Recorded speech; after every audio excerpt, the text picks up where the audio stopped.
enchanté. Je m'appelle Pascal Lefebvre.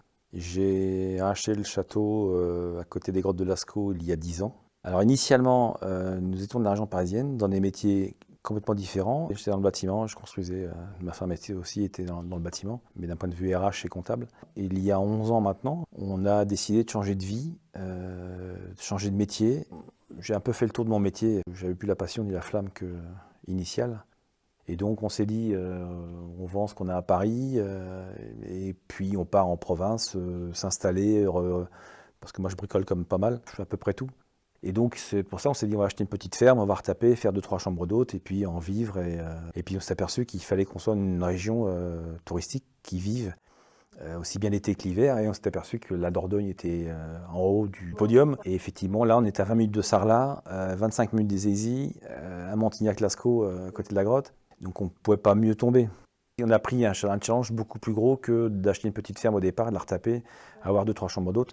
Parce qu'on s'est dit, on a visité des chambres d'hôtes, 5 chambres. Après on a vu un petit hôtel de 10, après un petit hôtel de 15 chambres. On s'est dit pourquoi pas jusqu'à 20, parce que c'est entre guillemets le boulot est le même, le travail est le même. Et on a acheté une première affaire, hôtel-restaurant, qu'on a tenu 4 ans. Et donc on a acheté cette affaire-là 1 an après être arrivé aussi. Donc on avait les 2 affaires en parallèle. Et le temps de remonter l'autre affaire en hôtel-restaurant et de la revendre, parce qu'on était plus intéressé par celle-ci que par l'autre, il s'est passé un peu plus de 3 ans. Donc on a changé de métier complètement. C'était un château hôtel avec 42 chambres, un parc de 10 hectares et surtout à 800 mètres de la grotte de Lascaux, de la vraie grotte de Lascaux. Et quand j'ai vu l'annonce en 2012, j'ai vu que le château était vide depuis 10 ans, fermé depuis 10 ans. C'était un ancien hôtel 4 étoiles et un ancien relais château. Le projet de Lascaux 4, la copie intégrale de la grotte de Lascaux, était en cours, enfin ça allait se faire très peu de temps après. Je me suis dit que c'était une bonne opportunité d'acheter le château. Et c'est-à-dire qu'il fallait réouvrir au public, donc on avait une commission de sécurité avec tout ce que ça comporte. On a mis 3 mois à refaire tout le parc. Et après, il y a eu 4 mois et demi, presque 5 mois de travaux, d'équipement, parce que c'était vide. On a acheté tout, les fauteuils, les lits, les petites cuillères, la vaisselle, enfin tout. Voilà, on a rééquipé 42 chambres. Et dans le bâtiment annexe, on a créé 8 gîtes. Il a fallu mettre tout ça en commercialisation, refaire un site internet, et on a réussi à faire ce qu'on voulait. Avant ça c'était une fois qu'on était sur place, le plus gros challenge, c'était aller chercher un petit peu d'argent en banque. À l'époque, je crois que c'était 800 000 euros d'emprunt bancaire. On avait un peu d'apport, mais pas suffisamment pour pouvoir couvrir tout. Et on a eu à peu près 10 refus de banque.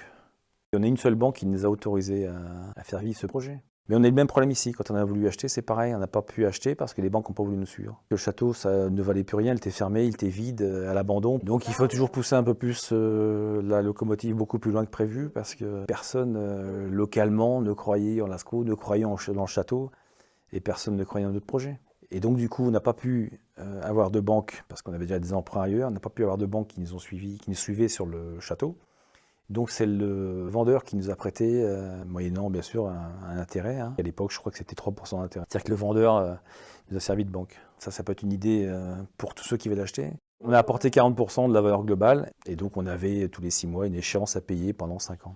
Le côté sympathique du métier, effectivement, c'est l'accueil, parce que là, en plus, nous, on habite dans le château, on a cette chance d'habiter dans le château, donc on est chez nous, on a la chance d'accueillir des gens un peu partout du monde entier, qui s'intéressent à la Dordogne, qui s'intéressent à la proximité des grottes, des châteaux, du patrimoine français. Et l'avantage que l'on a, c'est qu'on vend du rêve et du château. Et on arrive à vendre, entre guillemets, à vendre la région. Ce contact-là, on l'a en amont au niveau de la commercialisation. Et bien souvent, comme je gère cette partie-là, les gens me réclament en disant est-ce que c'est vous que j'ai eu au téléphone et ça change tout. C'est ma femme et moi qui avons fait la décoration, fait passer toutes les commandes. Enfin, on a fait tout de A à Z. Au départ, j'avais fait une grosse préparation de travaux. J'avais fait près 4 mois de préparation. On savait à l'époque les couleurs, ce qu'il y avait à faire chambre par chambre, ce qu'on allait mettre. On avait les devis, tout ce qui a été créé et tout ce qui a été travaillé avant est très porteur aujourd'hui. C'est tous les jours, c'est du quotidien. On a les fruits de ce qu'on a semé pendant des années et on récolte depuis quand même quelques années maintenant. Aujourd'hui, l'hébergement, on le fait nous, chez nous. Donc c'est quelque part partager un peu un domaine comme celui-là, partager une région comme celle du Périgord noir, la Dordogne, faire vivre toute une économie autour du tourisme, essayer de contribuer à notre petit niveau à à participer à cet essor économique et touristique. Alors effectivement, je suis plutôt quelqu'un qui construisait, donc j'ai plutôt cette passion de construire de A jusqu'à Z et de remettre les clés. Aujourd'hui, voilà, maintenant on est plus sur l'exploitation que du projet, et on a envie de repartir sur un autre projet. Donc d'où la vente du château et du domaine, via Gravitao en l'occurrence. Et aujourd'hui, on est sur une petite affaire d'un hôtel-restaurant, et on est sur les rangs, et je pense qu'à très court terme, on devrait se mettre d'accord. Gros challenge parce que c'est un hôtel qui n'a pas bien vécu pendant des années. Une nouvelle passion.